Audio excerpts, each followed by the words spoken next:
écoute. L'association Résonance est heureuse aujourd'hui donc d'accueillir Monsieur Charles Kempf, qui est président de la Fédération Spirit française et francophone, qui est actif aussi dans le mouvement Spirit francophone et qui est responsable donc de l'association Léon Denis à Cannes. Le sujet de la conférence est un sujet qui est assez important aujourd'hui, c'est les dons d'organes à la lumière de la philosophie spirit.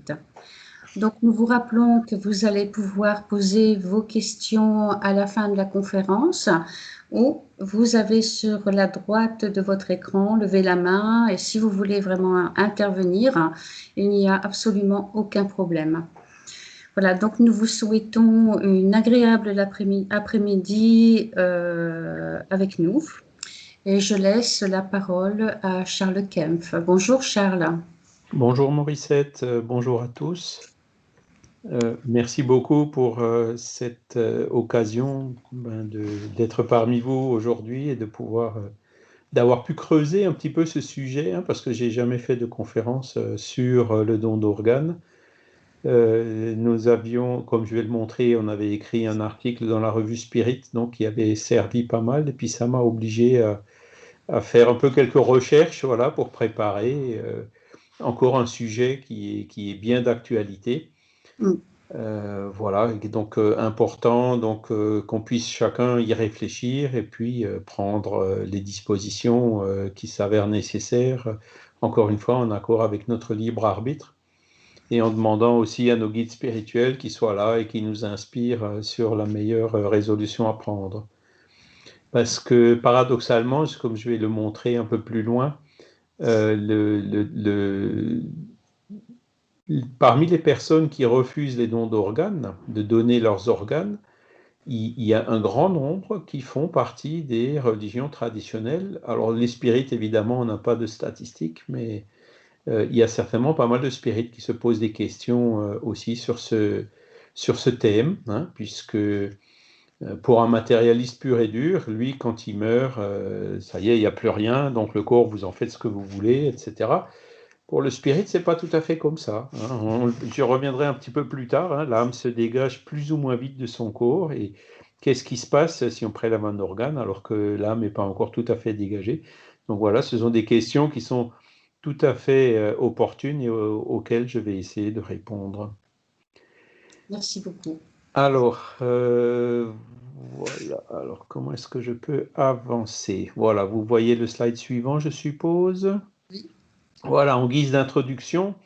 J'ai pris ici une citation bon, qui est un peu ancienne, elle date déjà d'il y a une dizaine d'années, donc de l'association, un ex-président de l'association brésilienne de greffe d'organes, et lui il dit que parmi les pratiques médicales de toutes les spécialités, la greffe d'organes est celle qui montre le plus clairement le lien étroit entre la mort et la nouvelle vie, la renaissance des cendres comme le phénix, l'oiseau mythologique, symbole du renouveau du temps et de la vie après la mort.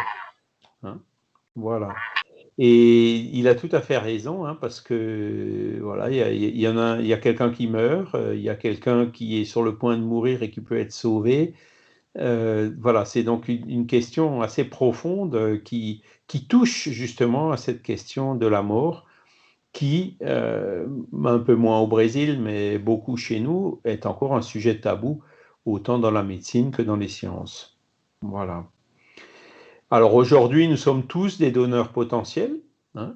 Ça peut être une décision, hein, demain, nous ou des proches pouvons aussi devenir des récepteurs potentiels, hein.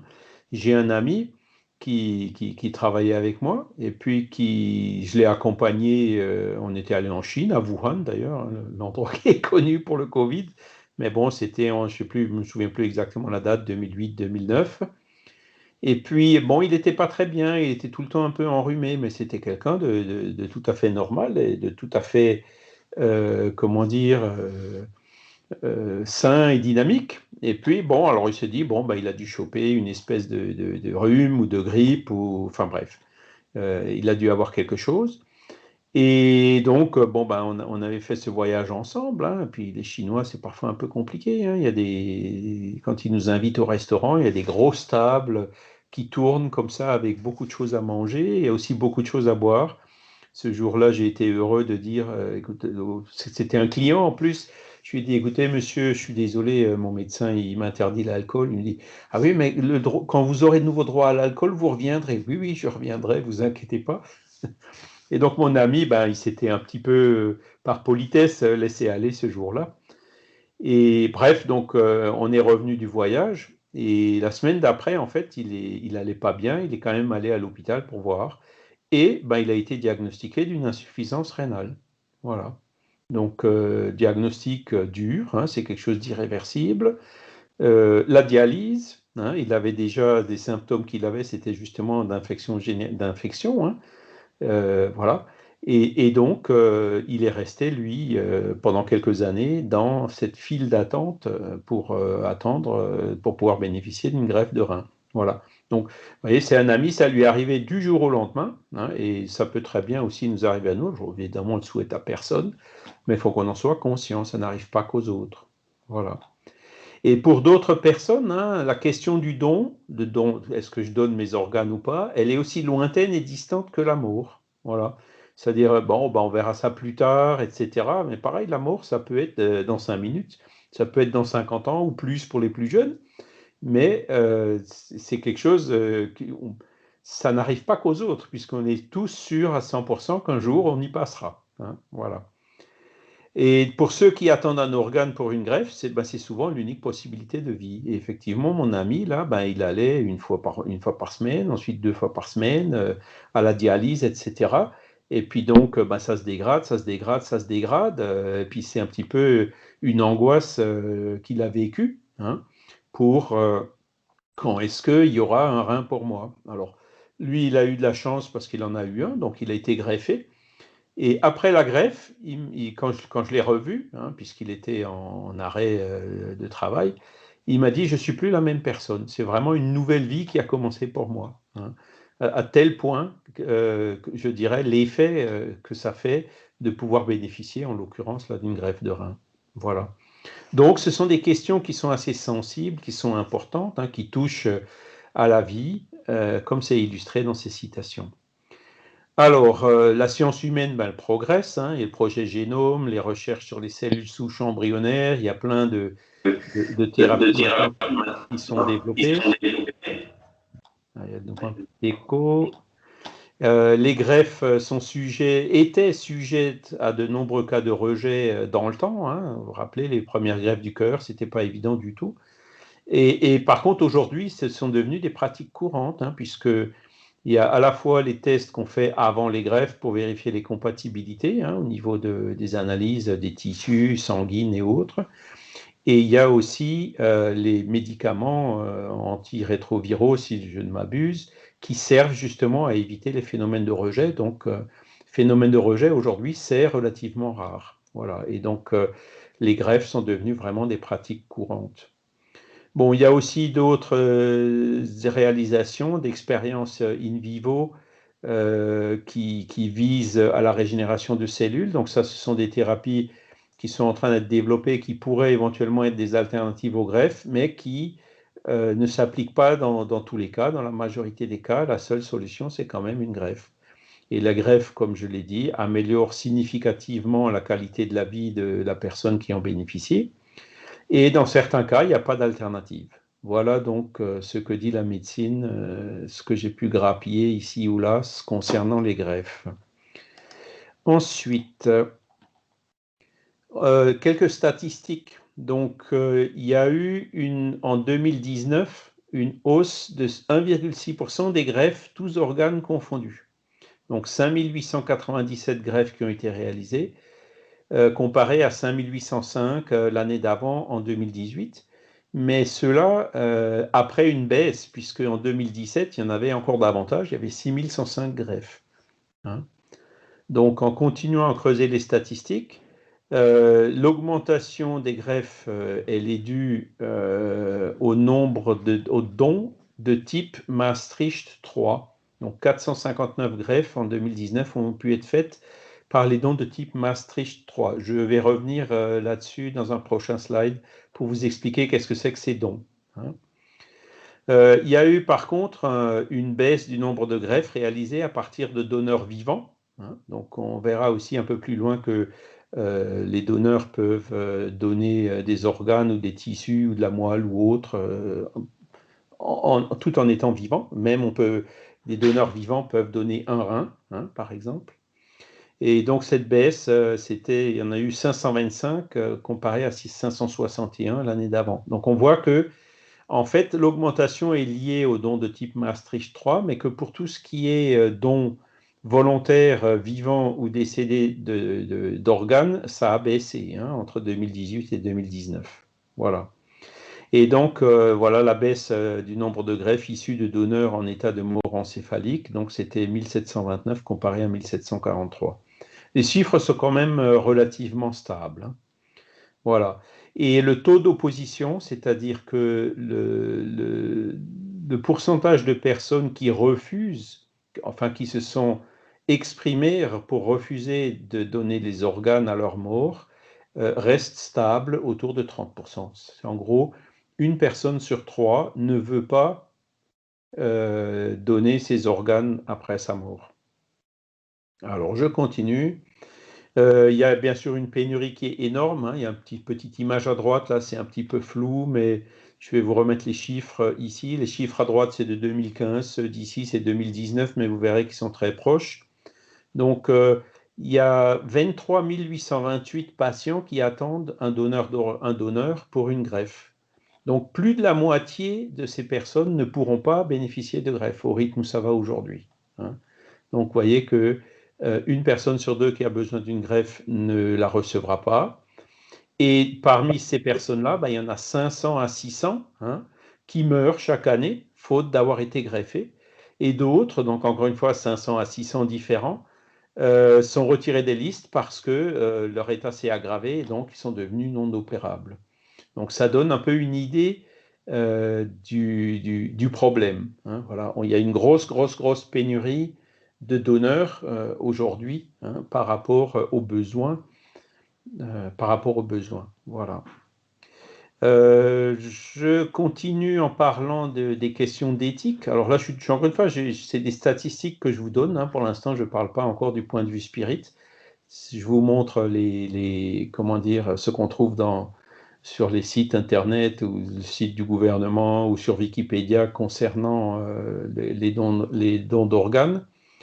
Donc en fait, le don d'organes pose un point de vue, plusieurs problèmes éthiques sérieux qu'il faut examiner. Donc le fameux prélèvement de Maastricht 3, comme vous l'avez vu, hein, comme je l'ai cité avant, ces prélèvements interviennent suite à une décision médicale d'arrêt de traitement, voyez. Et donc, ces prélèvements posent des questions d'ordre éthique particulièrement délicates. Et de fait, on ne peut en cette matière réaliser l'économie de la question d'un éventuel conflit entre l'intérêt de la personne mourante, gravement malade ou cérébro-lésée, et l'intérêt d'autrui, à savoir l'éventuel receveur. Parce que ce qu'il faut savoir aussi, c'est que pour qu'un organe soit, entre guillemets, greffable, hein, il faut maintenir, comment dire, le corps artificiellement en vie, hein, ou alors, donc ça c'est le cas des Maastricht 1, 2 et 4, hein, c'est-à-dire la personne en fait est morte, hein, soit un accident, soit destruction du cerveau ou une autre cause de mort, entre guillemets, évidente. Mais il faut maintenir la personne artificiellement en vie, donc la circulation du sang, l'oxygénation du sang, pour que le temps que, comment dire, que les médecins viennent pour prélever l'organe qui sera utilisé pour une greffe sur une autre personne. Voyez? Et donc, quelque part, si vous avez vu peut-être la conférence passée qu'on a donnée sur l'euthanasie, c'est ce qu'on appelle la dysthanasie, c'est-à-dire qu'on prolonge artificiellement la vie de la personne. Alors, c'est évidemment purement végétatif, hein, mais la science est obligée de faire ça parce qu'une fois que le sang ne circule plus, qu'il se coagule à l'intérieur des organes et tout, l'organe, il est inutilisable, on ne peut plus l'utiliser pour des greffes. D'accord? Et le Maastricht 3, la différence du Maastricht 3 par rapport au Maastricht 1, 2 et 4, C'est que justement, la personne, elle n'est pas encore tout à fait morte, mais il y a un moment où les médecins décident d'arrêter le traitement parce qu'il n'y a aucune chance de récupération. Et donc, ben, ils la maintiennent en vie. Et puis donc, si vous voulez, l'organe, il est prélevé alors que la personne aurait pu encore être maintenue en vie, non seulement de façon uniquement végétative comme dans les autres cas, mais d'avoir une vie, alors évidemment inconsciente. C'est une personne mourante dans tous les cas. Voyez? Donc, même sans le point de vue spirit, il se pose, ces problèmes éthiques se posent. Voilà. Est-ce que, voilà, on arrête les traitements, on récupère l'organe pour sauver quelqu'un d'autre, ou est-ce qu'on maintient la personne, entre guillemets, en vie, hein? Voilà. Et c'est là où on touche la question de l'euthanasie, hein, puisque dans le cas de Vincent Lambert, hein, je crois qu'on en avait parlé la dernière fois, il était dans une vie soi-disant végétative. Alors c'était un cas un peu différent. Il n'était pas vraiment dans le coma, quoi. Mais l'arrêt des traitements, en fait, c'était l'arrêt de l'alimentation et de l'hydratation. Et donc ça, d'un point de vue spirit, c'est pas légitime, hein, il vivait encore sans avoir l'assistance de tous ces appareils hein, qui le maintenaient artificiellement en vie. Il vivait naturellement et on l'a tout simplement laissé mourir de faim et de soif. Voyez, bon, c'est un peu dur ce que je dis, mais voilà, ça peut être un choix de la personne, mais d'un point de vue spirit, ça pose des problèmes. Voilà. Et donc, le cas de Maastricht 3, c'est un peu lié à cela, hein. Et donc, ce problème éthique existe, le questionnement existe dans la médecine. Voilà. Alors, ensuite, bon, dans les autres cas, c'est quand même différent, puisque quand il y a une mort encéphalique, hein, ça c'est quelque chose que la médecine sait diagnostiquer maintenant de façon très claire. C'est un état irréversible, il y a aucune fonction neurale qui fonctionne, hein. Parfois même, enfin, la plupart du temps, on est obligé de maintenir le corps artificiellement en vie, sinon la mort elle surviendrait quasi instantanément. Voilà. Et donc, dans ce cas-là, donc la définition de la mort encéphalique, elle est relativement claire dans la médecine et elle est admise, hein.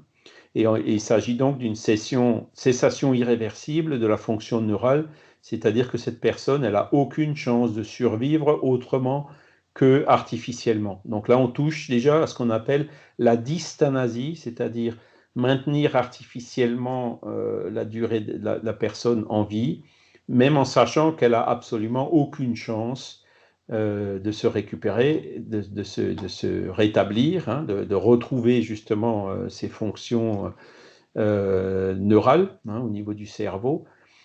Et donc la dysthanasie, pareil, d'un point de vue spirit, c'est pas non plus une bonne. Il faut pas maintenir la vie artificiellement au-delà du terme qui est prévu. Il faut privilégier ce qu'on appelle l'orthothanasie, c'est-à-dire la mort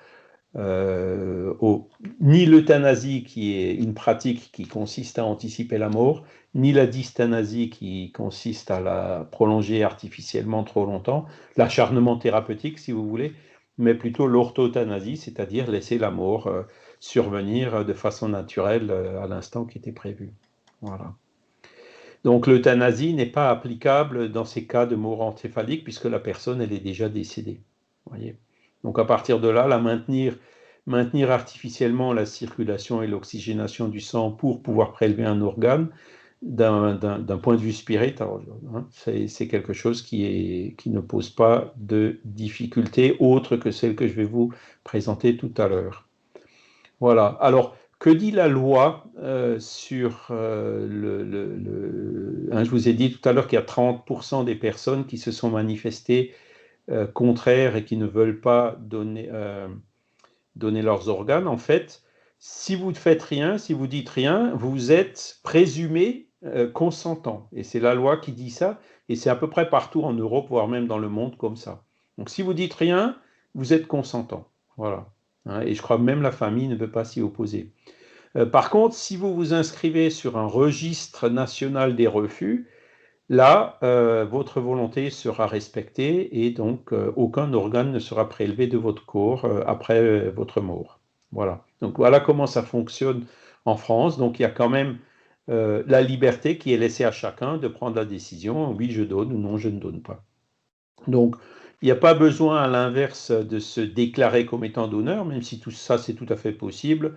Si vous allez sur des sites internet des différentes associations de dons d'organes, ils vous font une petite carte, format carte de crédit, que vous pouvez garder dans votre portefeuille où vous dites, vous signez, je suis d'accord qu'on prélève les organes sur mon corps. Voilà. Mais cette démarche n'est pas nécessaire, n'est pas indispensable, puisque en l'absence de démarche, vous êtes présumé consentant.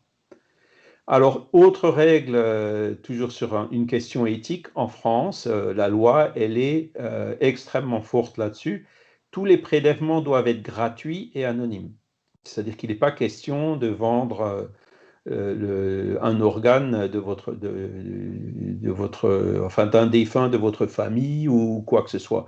C'est comme le don du sang, hein.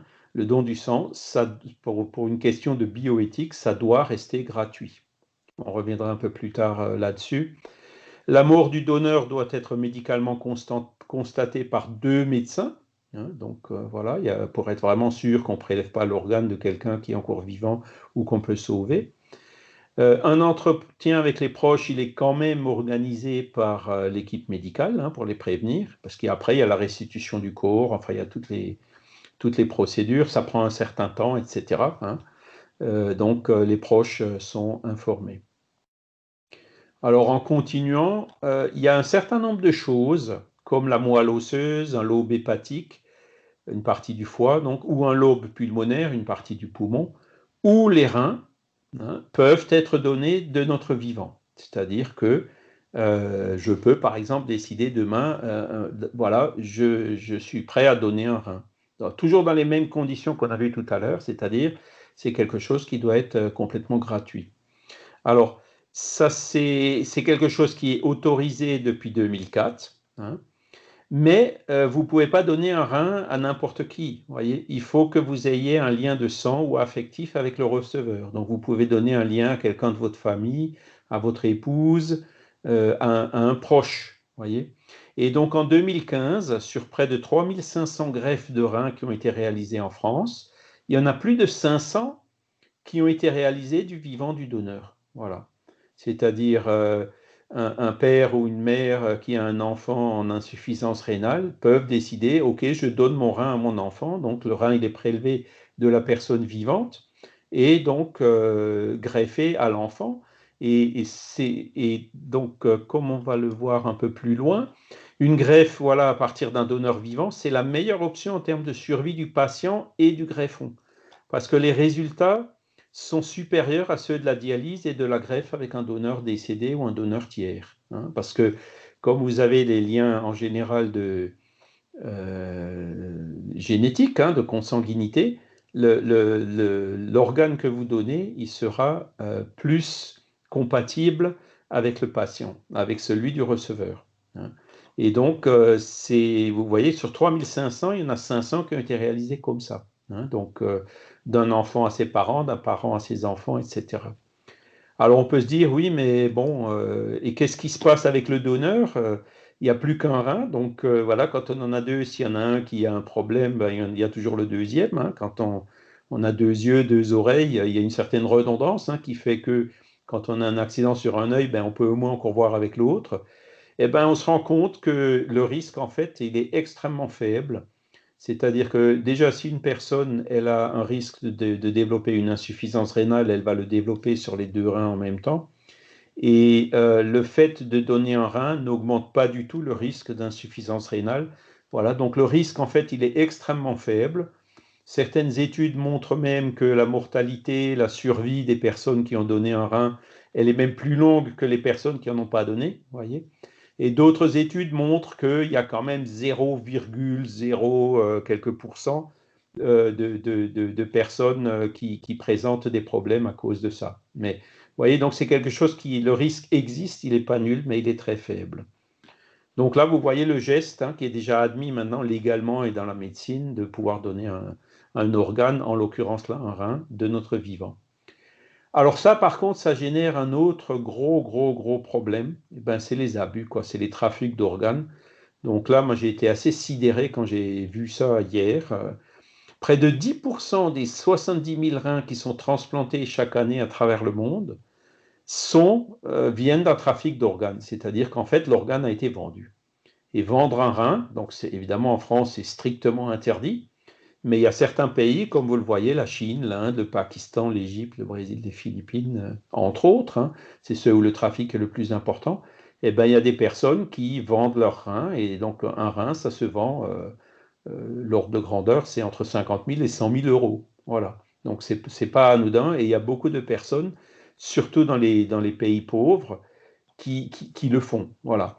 Et donc, c'est quelque chose là qui pose un problème éthique énorme, hein, puisque c'est toujours lié à cette pénurie, hein. Il n'y a pas assez de donneurs, entre guillemets, comme je l'ai exposé avant, pour que la demande soit forte et pour qu'il y ait des gens qui soient prêts à dépenser une fortune pour acheter un organe à quelqu'un d'autre, voilà, quelqu'un qui a besoin d'argent. Et donc, la Convention des Nations Unies contre la criminalité transnationale organisée inclut dans la définition de l'exploitation humaine le prélèvement d'organes à but lucratif. Voilà. Donc, c'est quelque chose qui est condamné au niveau de l'Organisation des Nations Unies. Donc voilà, là j'ai à peu près fait le tour de toutes les questions médicales et légales, laïques, hein, en dehors du spiritisme, concernant les dons d'organes.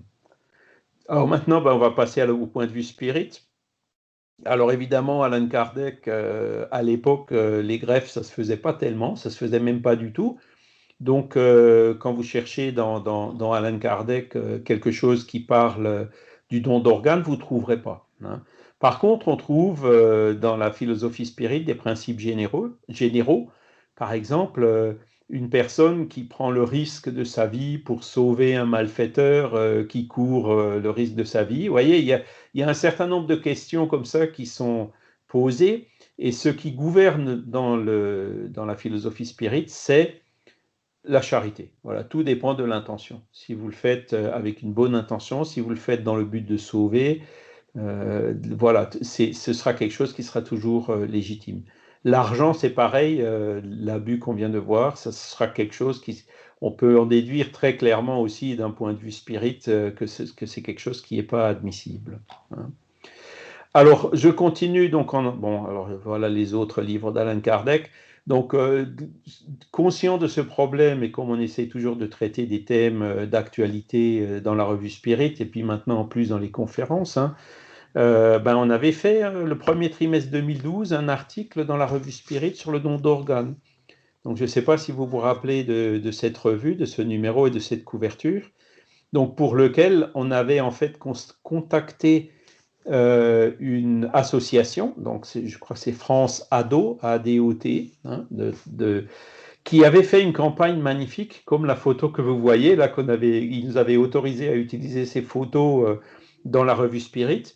Et donc la photo, comme vous le voyez bien, ben, vous voyez un jeune, hein, qui est assis sur le lit et donc qui embrasse l'esprit du donneur, hein, qui, par sa mort, par sa désincarnation, hein, puisque en spiritisme on parle de désincarnation, hein, l'esprit se libère du corps, qui vient le remercier avec cette image qu'on avait trouvée vraiment très très bien faite, hein. Ça dédramatise la question de la mort, hein. Donc la mort, ben, c'est tout simplement l'esprit qui se libère du corps, et à partir de ce moment-là, ben, il n'a plus besoin de son corps, hein.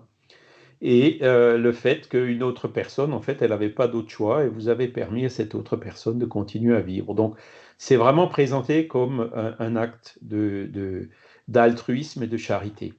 Voilà. Alors, on a relativement peu d'informations des guides spirituels sur ce sujet, hein, qui, encore une fois, est assez contemporain, hein. Je crois que les premières greffes doivent dater de quelques décennies, pas plus. Mais on en trouve. Voilà. Donc, il y a beaucoup de spirits, et c'est là où je répète ce que j'avais dit un peu au début. Il y a beaucoup de spirits, je dirais, si 30% des personnes refusent de donner des reins, il est possible que chez les spirites, ce pourcentage soit légèrement supérieur à 30%.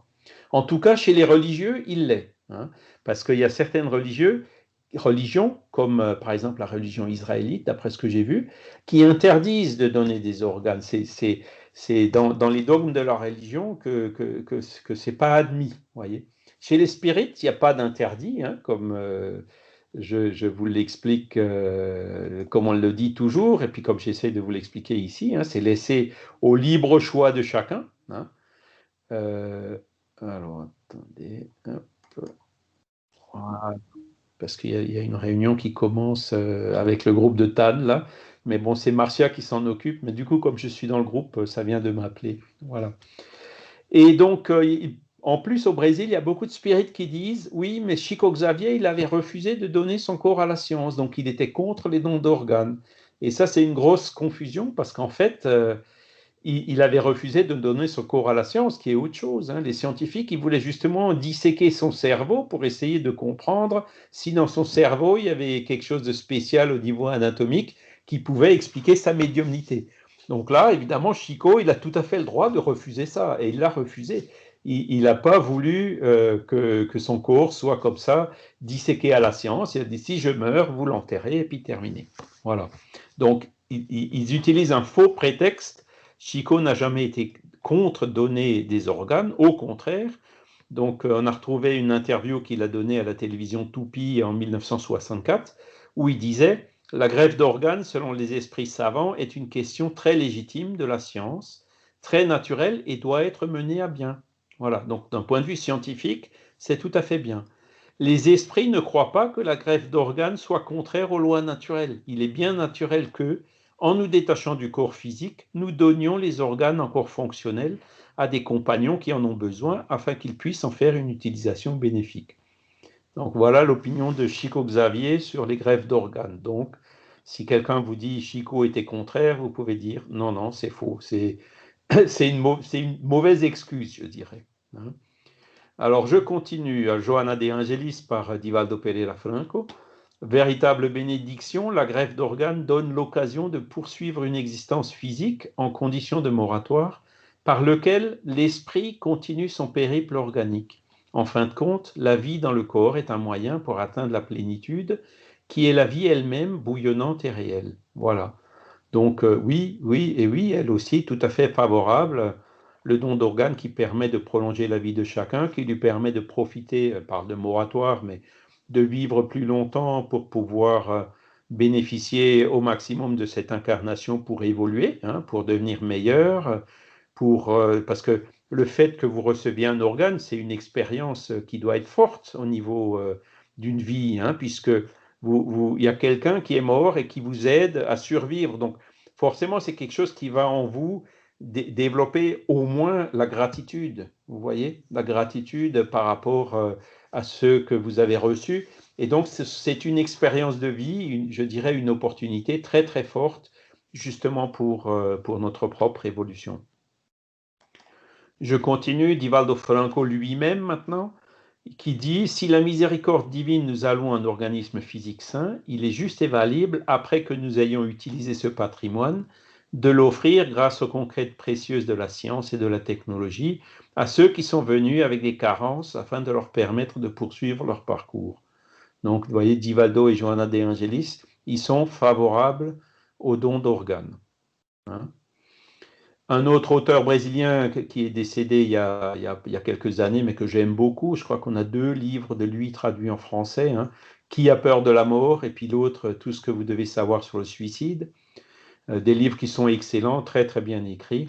Donc lui, il dit, ça c'est justement pour répondre à la peur de tous les spirites qui disent, oui, mais attention, si je ne suis pas tout à fait dégagé de mon corps, qu'est-ce qui va se passer? Est-ce que je vais sentir des douleurs quand on va prélever un organe alors que je suis même morte, pas tout à fait dégagée de mon corps, hein. Et Richard, lui, il avait un style un peu percutant, hein, c'est pour ça que j'aime bien cet auteur-là. Il est vraiment, c'est un auteur brésilien, mais il est blanc ou noir, hein, c'est vraiment, il est assez carré et catégorique avec des arguments forts, comme vous pouvez le voir ici. Il n'y a pas non plus de conséquences traumatisantes ou inhibitoires dans le corps spirituel, donc le Père-Esprit, en contrepartie à la mutilation du corps physique. Celui qui fait don de ses yeux ne sera pas aveugle dans l'au-delà. S'il en était ainsi, qu'adviendrait-il de ceux qui ont eu leur corps consumé par le feu ou désintégré dans une explosion? Vous voyez? Donc, c'est les grands brûlés ou les personnes qui meurent dans une explosion, ben, ça arrive. Mais est-ce que ça détruit, est-ce que ça brûle le Père-Esprit? Ben, en l'occurrence, non. Hein. Le fait de donner ses yeux, est-ce qu'on sera aveugle dans le monde des esprits? Ben, déjà, dans le monde des esprits, la vue se fait sans les yeux, il n'y en a plus besoin. Vous voyez, tout ça, ce sont des fausses idées qui sont parfois véhiculées dans le mouvement spirit et qui n'ont pas de fondement. Parce que de toute façon, le jour où on se dégage de notre corps, on le rend à la nature, et qu'est-ce qui se passe? Ben, la décomposition. La décomposition commence même parfois avant la mort, hein, quand l'esprit se dégage progressivement, comme ça, les morts lentes, voilà, ils sont déjà à moitié libérés. Et puis, donc, à partir du moment où le corps se décompose, qu'est-ce qui est préférable pour nous? Est-ce que c'est essayer de rester attaché à ce corps? De toute façon, il va se décomposer. Donc, c'est clair qu'il faut qu'on s'habitue dès aujourd'hui que le jour J, encore une fois, qui arrivera avec 100% de probabilité pour chacun de nous, plus ou moins tard, il faut qu'on soit prêt à dire, bon, ben, ça y est, merci mon corps, si tu peux servir à quelqu'un d'autre, tant mieux. Et donc, avec ça, notre esprit, il aura beaucoup plus de facilité à se dégager de son corps. Et donc, il y aura nettement moins d'inconvénients par rapport aux transplantations. Voilà. Alors, on continue. Donc, là, vous avez une image qui montre l'esprit qui se dégage de son corps. Hein. C'est typiquement ce qui se passe. Hein. Notre esprit qui s'élève et puis qui voit, en fait, la dépouille qui reste, qui voit la dépouille de son corps, un peu comme s'il le voyait comme ça par au-dessus. Hein.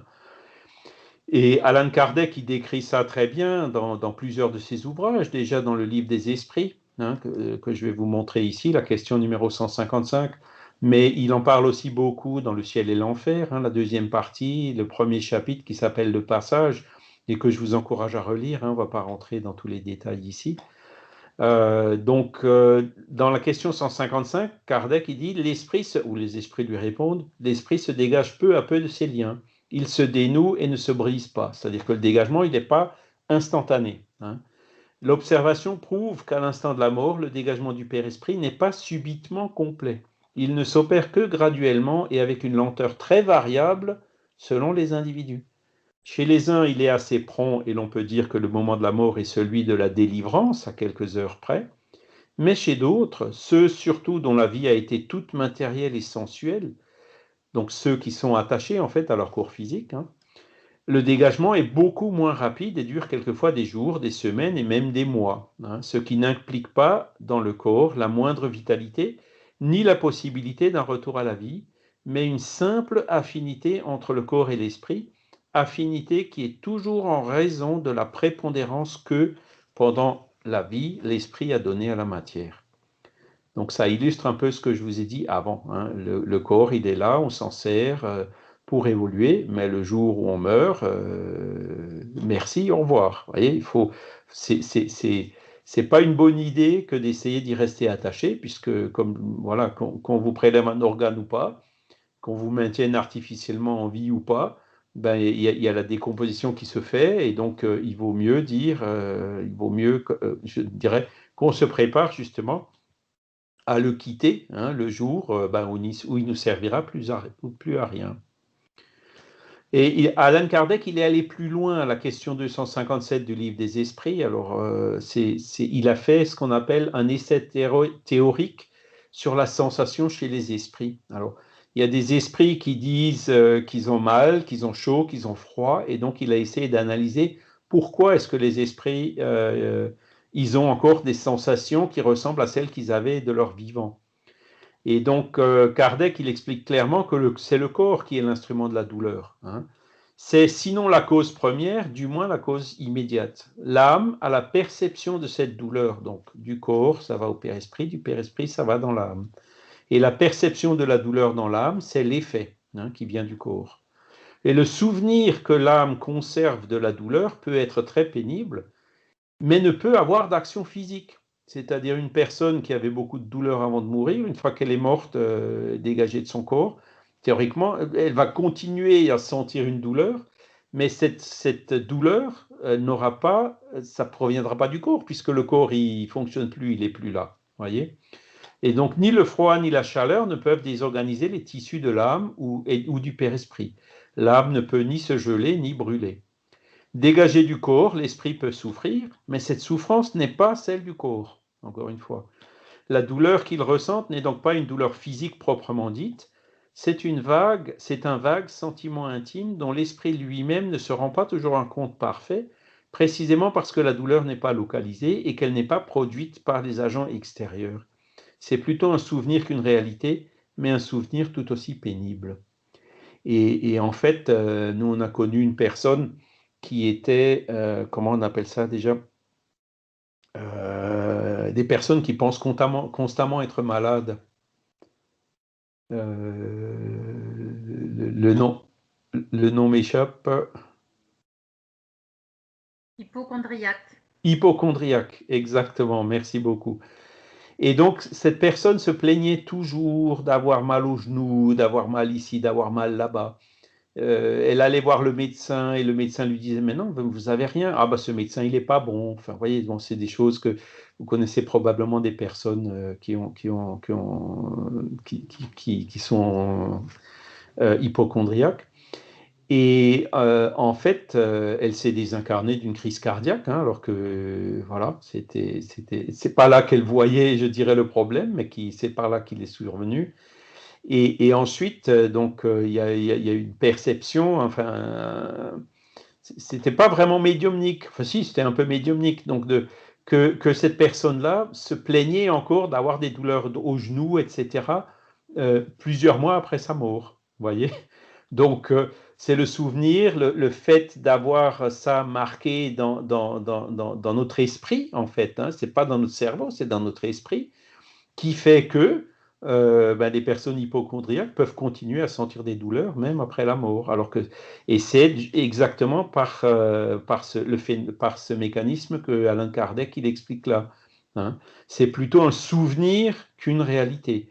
Mais c'est un souvenir qui est tout aussi pénible. Voilà.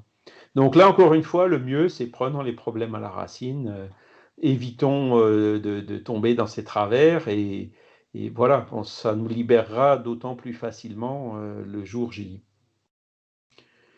Et là, vous avez maintenant une lettre reçue par Chico Xavier d'un esprit qui s'appelait Roberto Silva, dont le corps a été autopsié. Donc, vous voyez, l'autopsie, c'est plus que le prélèvement d'un organe. Et lui, dans cette lettre, il écrit clairement « J'en suis reconnaissant. Et vous pouvez croire que si l'épreuve que j'ai vécue devait se reproduire, donc l'épreuve de l'autopsie, j'aurais demandé moi-même explicitement que l'on retire de mon corps toutes les pièces ou les organes susceptibles d'aider quelqu'un. Voilà. Tous les dons de nous-mêmes reçoivent les meilleures réponses de la vie. » Donc lui, il a déjà, vous voyez, transcendé cette peur et ce problème en disant l'acte de charité qui est accompli va lui, en tout cas, lui, ça lui a amené beaucoup plus de récompenses et de satisfaction que de douleur, voyez. Donc, lui, il écrit « Je suis prêt à recommencer ». Si c'était à refaire, oui, je le referais même encore plus, voyez. Donc, un esprit qui, lui, est tout à fait favorable au don d'organes, bien qu'il ait subi, en fait, une autopsie. Hein. Alors, on va parler aussi d'un autre phénomène qui a aussi une petite connotation spirituelle. Hein. On parlait tout à l'heure des rejets. Et donc, André Louise, il parle des rejets. Hein. Il dit que le rejet est un problème facilement compréhensible par l'existence de l'organe du corps spirituel chez le récepteur. Hein. Donc, vous voyez, vous êtes là, vous avez votre Père Esprit. Hein. Donc, c'est votre Père Esprit, en fait, qui est lié cellule à cellule à votre corps et qui fait fonctionner, en l'occurrence, votre rein, par exemple. Vous voyez. Donc, on vous prélève ce rein. Donc, quand on prélève quelque chose, un organe, quand on fait une ablation, une amputation ou autre, le Père Esprit finit par s'adapter à la nouvelle situation du corps. Mais dans une greffe, en fait, il y a le corps un organe d'une autre personne qu'on met dans votre corps. Et donc, pour que cet organe fonctionne, il y a toute la partie physiologique qui est connue, y compris maintenant toutes ces précautions qu'on prend pour éviter les rejets. Mais il faut aussi que le Père Esprit du receveur, il prenne cet organe en charge et qu'il le fasse fonctionner. Vous voyez ce que je veux dire?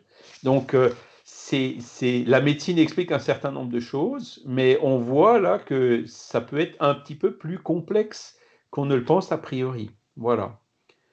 Donc, l'organe périspritale chez le récepteur stimule les éléments de défense du corps que les moyens immunologiques pourront, dans un futur proche, soutenir ou réfréner naturellement. Donc là, il disait pourront dans un futur proche parce que ça avait été écrit il y a quelques décennies. Et aujourd'hui, donc là, je reprends les statistiques, le taux de survie des transplantés, en fait, il est extrêmement élevé. Donc, ce futur proche, il est déjà là, hein. Donc, aujourd'hui, tout ce qui est anticorps, les phénomènes de rejet, c'est quelque chose qui est contrôlé par la médecine. Mais il faut savoir que il y a aussi l'aspect spirituel, l'aspect périspritale qu'il faut considérer. Il faut que le périsprit du receveur accueille cet organe et le fasse fonctionner. Voilà. Alors après, je reviens un petit peu à l'image que vous avez vue sur la couverture de la revue Spirit, hein, avec le receveur qui embrasse l'esprit du donneur. Ça, à mon avis, c'est quelque chose qui va favoriser encore beaucoup plus le succès de la greffe. Vous voyez, si en plus l'esprit, il est là, il est content d'avoir pu donner quelque chose à quelqu'un, forcément, d'un niveau fluidique ou du niveau périspritale chez le donneur, c'est quelque chose qui va s'améliorer. Maintenant, si la personne, on lui a prélevé un organe contre son gré et que l'esprit, je dirais, est encore un peu retors ou arriéré et qui peut se révolter contre ça, ça peut à l'inverse plutôt causer des problèmes, hein. C'est pour ça qu'on a quand même ce principe, les personnes qui ne sont pas consentantes, qui ne veulent pas, elles ont le droit de se signaler, donc c'est pour respecter la liberté des personnes, mais d'un point de vue spirituel, d'un point de vue spirit, ça va même plus loin, c'est peut-être justement pour éviter ce genre de problème, hein, que la personne se sente lésée, etc. Voilà. Vous pouvez me dire, il y a beaucoup de gens qui ne se prononcent pas et qui sont peut-être quand même contre, bon, ça peut arriver, mais rien que le fait de permettre aux personnes de refuser explicitement de donner un organe, ça réduit considérablement ce genre de problème. André-Louise y continue, lorsque la cellule est retirée de sa structure formatrice dans le corps humain et est transférée médicalement vers un autre milieu énergétique, elle perd la commande mentale qui la guidait et ainsi elle s'individualise. Implantée dans un autre organisme, par exemple suite à une greffe, elle tendra à s'adapter au nouveau commandement spirituel qui la revitalisera puis coordonnera sa trajectoire. Vous voyez, comment est-ce qu'on peut illustrer ça? Vous avez un orchestre avec le chef d'orchestre et puis on remplace un musicien, d'accord?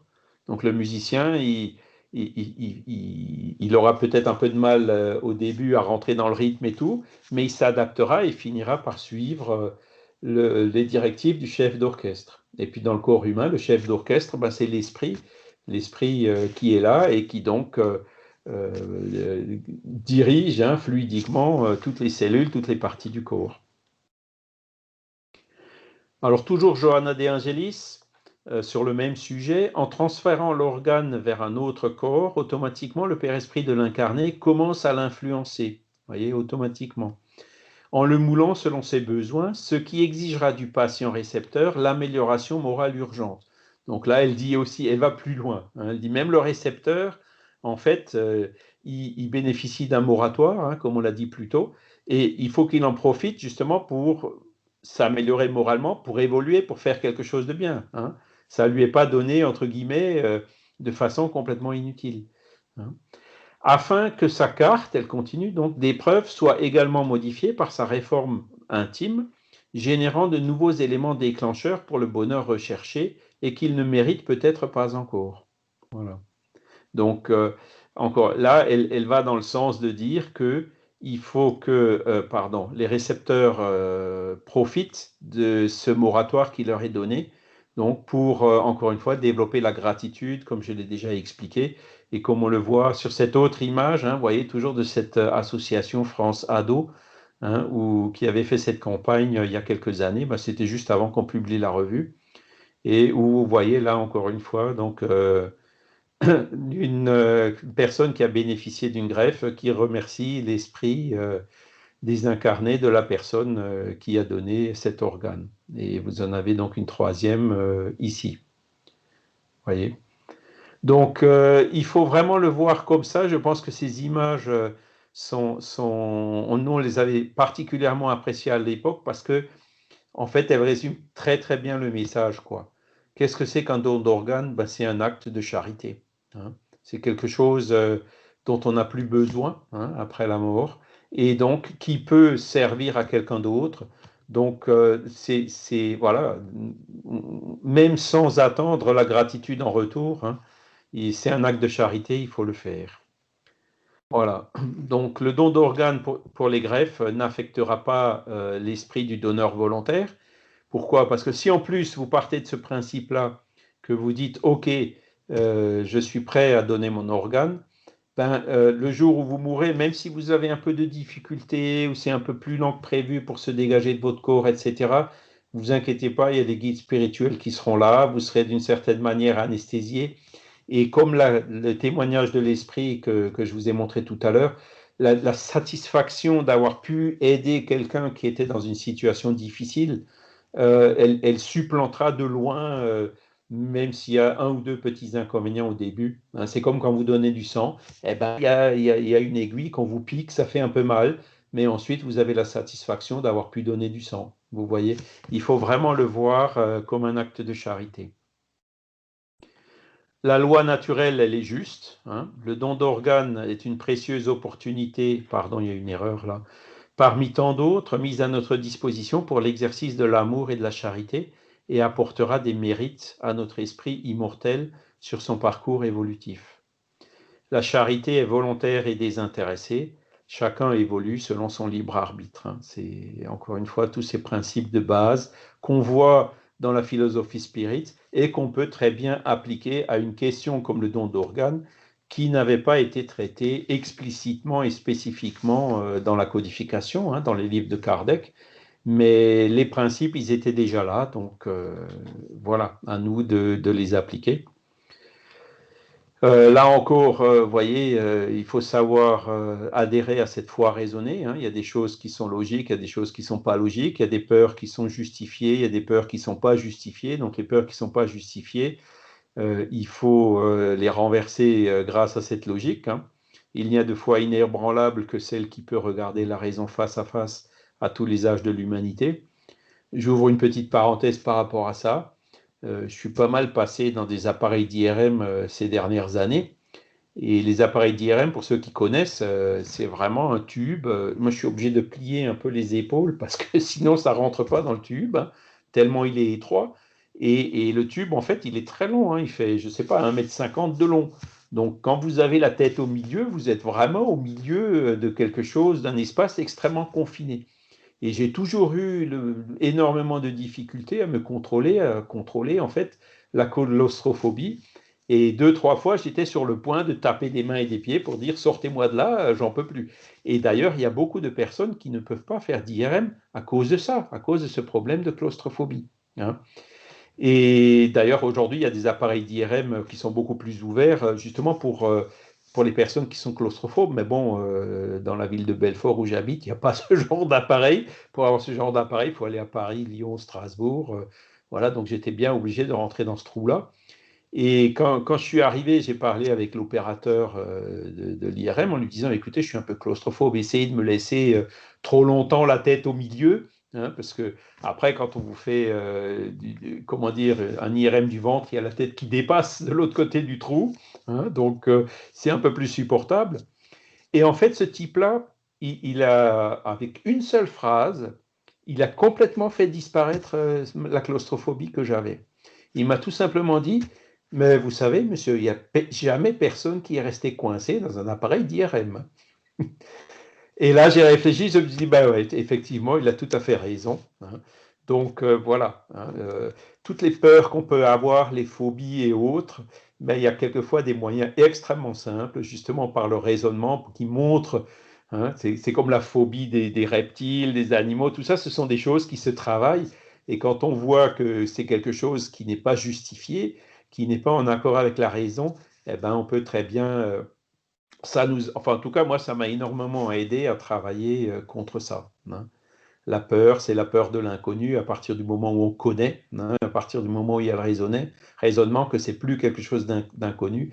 Et ben la peur, si elle disparaît pas, au moins on arrive à la contrôler.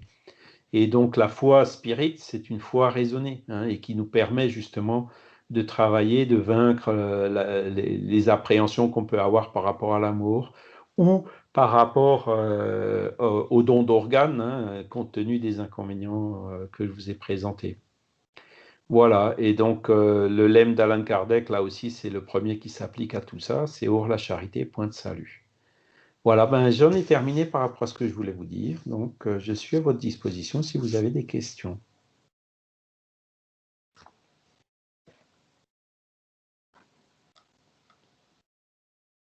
Alors, je vais couper le partage, hein, que vous puissiez de nouveau me voir. Voilà. Merci beaucoup, Charles, pour cette conférence. Et de rien. Voilà, et donc je voulais savoir s'il y avait des questions que vous souhaitiez poser à Charles. Ben, Jean-Claude, moi, c'est pas une question, c'est avec ma femme qui, elle, était pour le don d'organes. J'ai dit, mon Dieu, quelle horreur, avant qu'on se marie. Ah, je te préviens, si t'arrive quelque chose un jour, ben, je ne vais pas à ton enterrement. Mais ça a été aussi fort que ça. Et là, ben, vous m'avez raccordé avec ce don d'organes. C'est une très belle, c'est clair, quoi. C'est très bien fait, je vous en remercie. Parce que, ben voilà, maintenant je suis pour, on va dire. Vous voyez. Ben de rien, de rien. En fait, le but, il est là, et puis c'est moi, au contraire, qui vous remercie de votre témoignage et de cette occasion que vous m'avez donnée d'avoir pu vous aider. Ben, merci. Alors, c'est vrai, Charles, que tu parlais donc de la question éthique, la gratuité des dons d'organes. Oui. C'est vrai qu'aujourd'hui, on entend, tu as parlé donc bien sûr du don, mais on peut aussi parler aujourd'hui du vol. Oui, oui, oui. J'en ai pas parlé, mais alors, il y a eu quelque chose récemment, j'ai vu quelque chose récemment, une espèce de bruit qui a couru sur des réseaux sociaux quelque part à Paris, d'une femme qui, d'une certaine manière, était ivre et à qui on aurait volé les 2 reins, quoi. Mais j'ai lu que c'est pas confirmé, hein. C'est Oui. peut-être un fake, hein, donc il faut être prudent. Cela dit, je suis persuadé que dans certains pays, ça existe, hein. Oui. J'avais entendu ça aussi, donc ces prélèvements abusifs qui étaient réalisés sur des enfants, entre autres en Thaïlande. Voilà, ou Oui.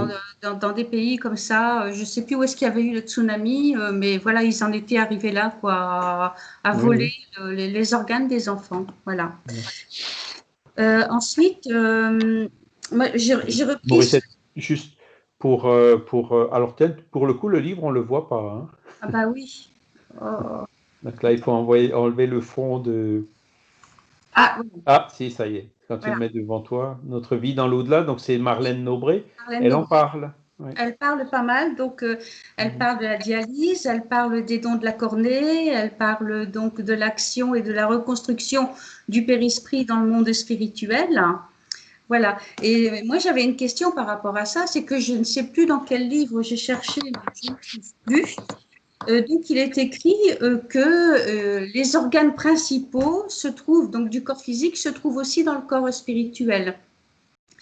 Et donc, je suis persuadée qu'il n'y a pas de conséquences, hein, puisque tout est une création mentale aussi par rapport à la souffrance de l'esprit. Mais physiquement dans le corps spirituel, du fait que certains organes du corps physique se trouvent donc dans le corps spirituel, qu'est-ce qu'il en est exactement par rapport à... Parce qu'il y a beaucoup d'avis par rapport à ça. Alors, les organes du corps physique ne sont pas dans le corps spirituel, hein. Il faut le voir de façon un peu différente.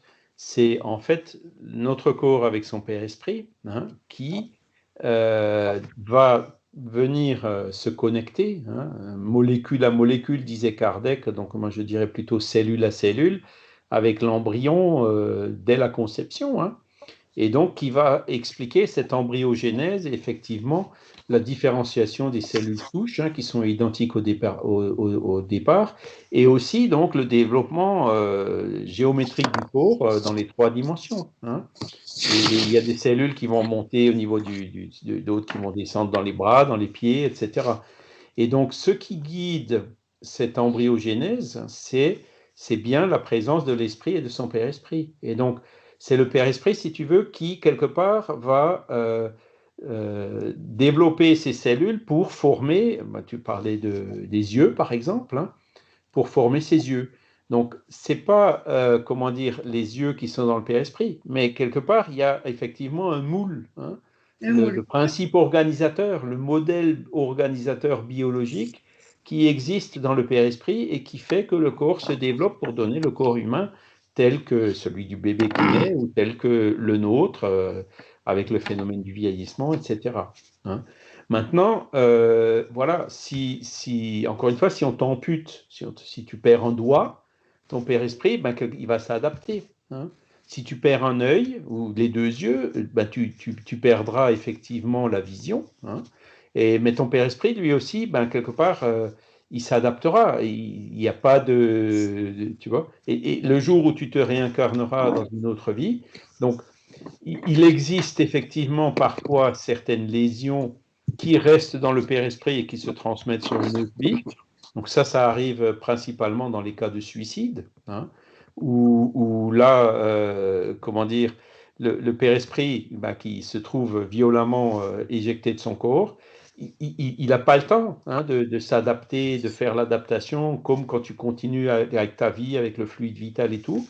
Donc, il n'a pas le temps de s'adapter à cette nouvelle situation. Il peut, comment dire, dans un livre qui va paraître prochainement, hein, une personne qui s'est empoisonnée en inoculant, en ingérant plutôt un acide ou quelque chose, a une lésion au niveau du Père-Esprit, au niveau, c'est pas l'organe, c'est pas l'œsophage ou l'estomac dans le Père-Esprit, mais c'est tout simplement, comment dire, le principe, le moule, hein, qui est quelque part affecté par ça. Et pour résoudre ce problème, cette personne donc choisit de se réincarner en sachant qu'elle aura très jeune un cancer des voies digestives qui proviendra effectivement de là. Voilà.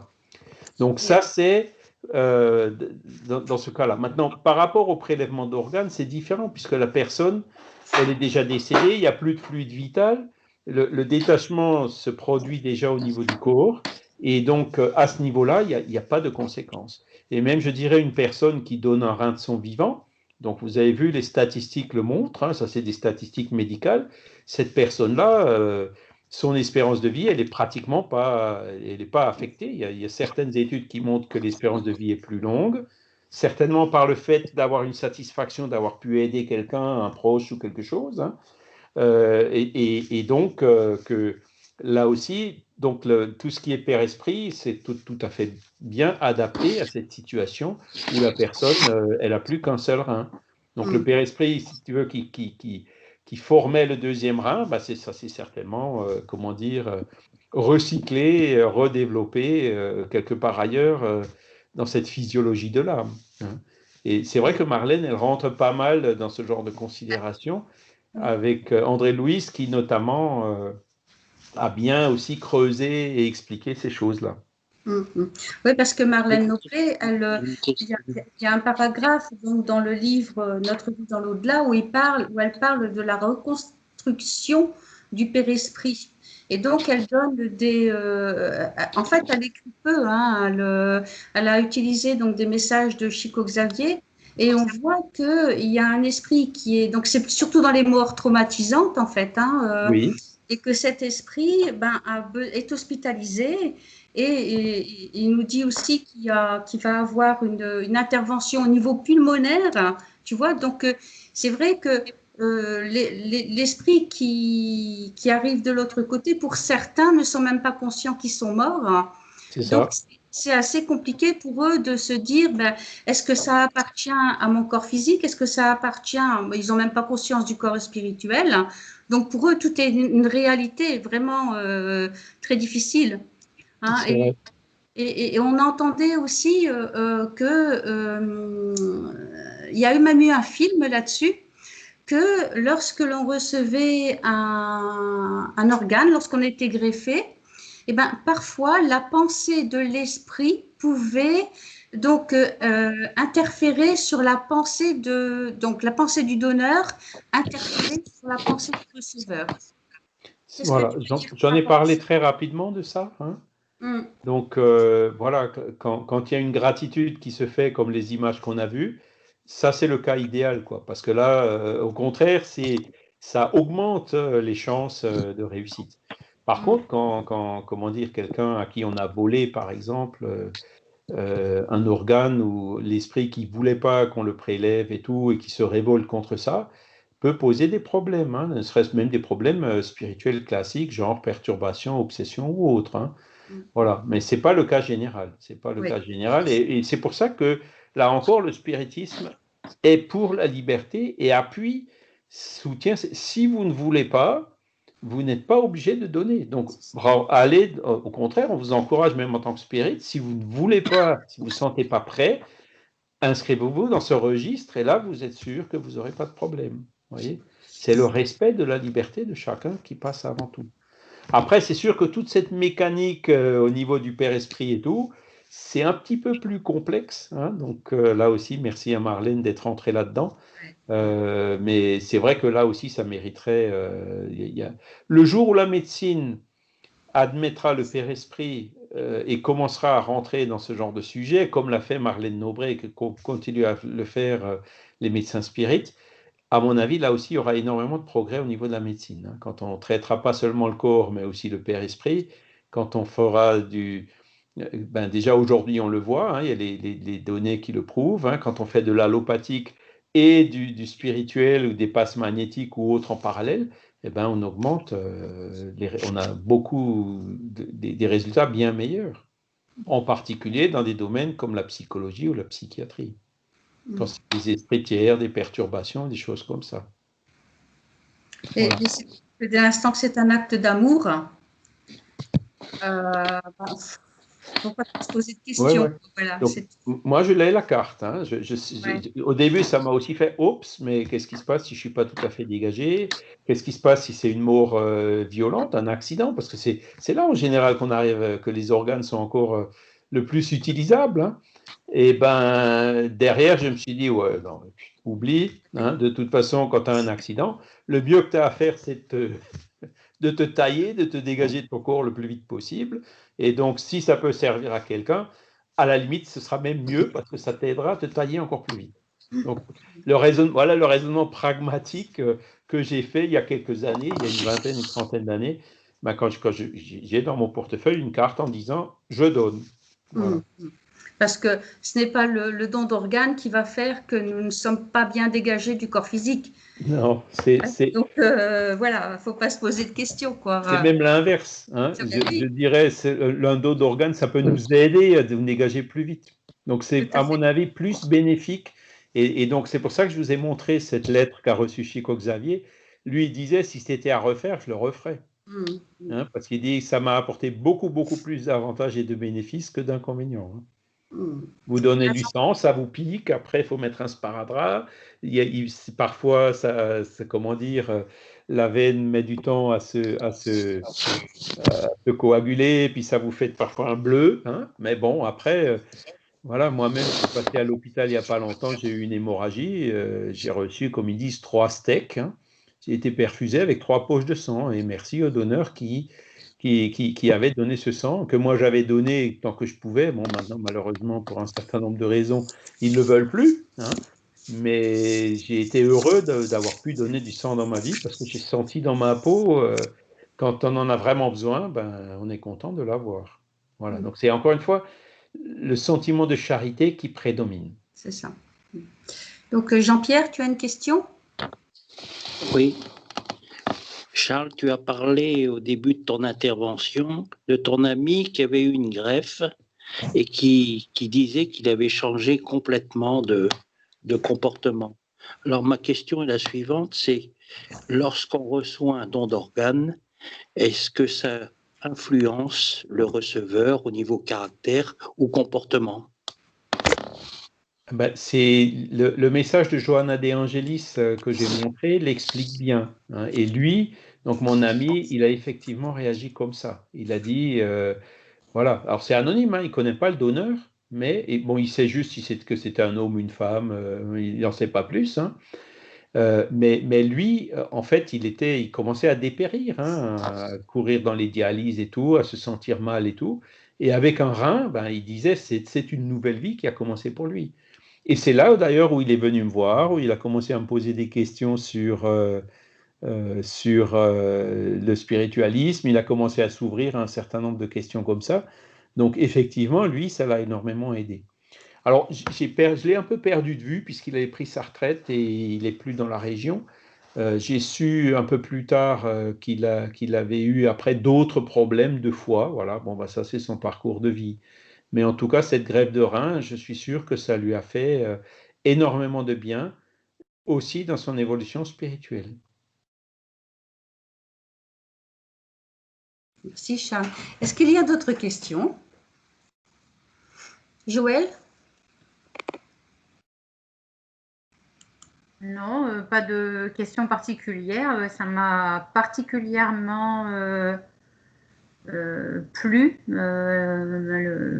le sujet déjà, puisqu'au départ, je devais traiter ce sujet-là et je me sentais, il n'y a pas de hasard, hein, je ne me sentais pas particulièrement prête. Il y avait toujours cette réflexion autour de l'organe périspritale, de savoir lors de la désincarnation comment ça allait se passer, malgré la réponse d'un esprit tout à fait récemment à la question posée. On avait posé la question chez Brigitte, hein, c'est moi qui avais posé la question, de savoir comment ça se passait entre receveur et donneur. Et donc la réponse de l'esprit, ça a été l'acte de charité et la gratitude. Ça a été clair, hein, très clair. Voilà. Et donc, pour en revenir au témoignage que tu donnais là par rapport à ton ami, moi j'ai vécu ça aussi avec un collègue de travail, hein, qui a dû faire une greffe de rein. C'était quelqu'un d'exécrable. C'était quelqu'un qui en voulait à la terre entière. Et après sa greffe de rein, il était revenu complètement transformé. D'ailleurs, c'était frappant. Donc, c'est là qu'on voit l'influence que ça peut avoir, qui est quand même considérable. Hein. Voilà, voilà. En fait, merci parce que ça, voilà, plus on a d'éléments comme ça et de témoignages qui le confirment, voilà, plus ça nous conforte qu'on est sur le bon raisonnement, qu'on est sur la bonne voie. Oui, c'est même incroyable quand on voit la transformation. Hein. Voilà. Et ça, c'est bon. Alors, ça arrive. Alors, bénéficier d'une greffe, je pense que c'est pas aussi fort que de faire une EMI, mais on voit un peu le même genre de choses, voyez. Hein, les gens qui font une EMI, qui passent dans le tunnel, qui voient des aides de lumière et tout, bon, ils sont beaucoup plus marqués, mais le fait d'être comme ça avec une maladie grave où la seule solution c'est un donneur et puis que finalement il y a quelqu'un qui... C'est quelque chose qui... ça remue, hein, ça remue, c'est clair. Oui. Ah, oui. Et ça fait partie souvent des épreuves qu'on a demandées nous-mêmes avant de nous réincarner pour nous aider à évoluer. Hein. Pareil, une déficience rénale, c'est quelque chose, on le savait avant de se réincarner. Hein. Sauf si, évidemment, c'est quelque chose qui est causé par des abus, je ne sais pas, d'alcool ou autre au niveau du foie ou le tabac ou des choses comme ça. Mais bon, au niveau du rein, dans le cas de mon ami, c'est venu comme ça, hein, du jour au lendemain. Enfin, pas du jour au lendemain, il ne l'a pas vu venir, en gros, quoi. Mais ça typiquement, c'était quelque chose qui était prévu avant sa réincarnation. Qu'il avait lui-même accepté.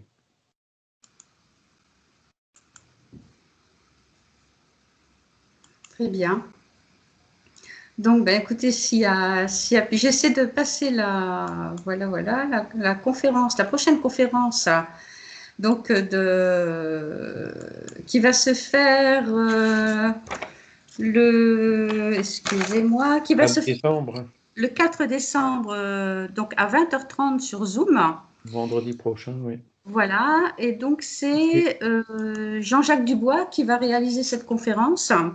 Et le thème, c'est la vie du mineur Augustin Le Singe, peintre médium. Voilà, donc il faut savoir qu'ici, dans le Nord-Pas-de-Calais, il y a quand même eu beaucoup de peintres médiums et que vous avez un merveilleux musée à visiter qui est le musée d'art brut à Villeneuve-d'Ascq, où vous avez énormément de peintures, donc de Fleury-Joseph Crépin, d'Augustin Lesage, de Victor Simon et d'autres. Voilà, donc c'est assez intéressant parce que vous avez la partie art brut et vous avez la partie esprit étula. Voilà. Et vous pouvez faire des comparaisons parce que on dit toujours que il y a toujours un doute par rapport à la schizophrénie et la médiumnité, enfin la maladie mentale. Et vous pouvez observer que dans la partie art brut, tout est déstructuré et que dans la partie médiumnique, tout est très bien structuré, voilà, que tout est très bien ordonné. Ce qui veut dire que l'esprit du peintre est lui aussi, ou celui qui s'est manifesté, est lui aussi très ordonné. Voilà, donc s'il n'y a plus de questions, Charles, ben écoute, moi je te remercie parce que c'est un Il n'y a sujet pas de quoi. qui me tient à cœur. Alors, je voudrais juste dire, je pense pas que ce soit StreamYard, je pense que Zoom, je pense que ce sera Ah oui, Facebook et YouTube hein, en direct. voilà, c'est ça, Hein. Facebook et YouTube. Voilà, excusez-moi. Notez bien, rectifiez. Et Voilà, Facebook, c'est le site Alan Kardec de la Fédération ou le site Regard Spirit du mouvement Spirit francophone. Et Facebook, c'est la page Facebook de la Fédération. Donc, vous avez le choix. c'est ça. Et Voilà. YouTube fonctionne, allez, je ne vais pas faire de pub, disons, le Facebook, ça passe avec peut-être 2-3 minutes de retard, et YouTube, ça passe que avec quelques dizaines de secondes de retard. Donc, voilà. Après, il y en a chez qui YouTube est plus stable, avec moins d'interruptions, etc. Donc, mais vous avez le choix. Il y aura ces 3 plateformes en même temps. Et en même temps, bon, si vous ne pouvez pas la voir en direct, ça restera enregistré, donc vous pourrez la revoir après, ben, quand vous voulez. Et toutes les informations donc des conférences et des activités se trouvent sur le site, bien sûr, de la Fédération Spirit française, donc spiritisme.org. Je rappelle aussi que vous avez Encyclopédie Spirit, donc un site sur lequel vous pouvez trouver un tas de manuscrits d'anciennes revues Spirit et aussi donc des articles. Voilà, donc tout est à télécharger. C'est à votre disposition. Voilà, très bien. Ben, moi, je te remercie encore, Charles, et Merci puis à vous. merci à vous tous d'être là, ici avec nous cet après-midi. Et donc, on vous dit à très bientôt. Excellent dimanche. Au revoir. À bientôt. Merci, à bientôt. Au revoir, à bientôt. Au revoir. À bientôt.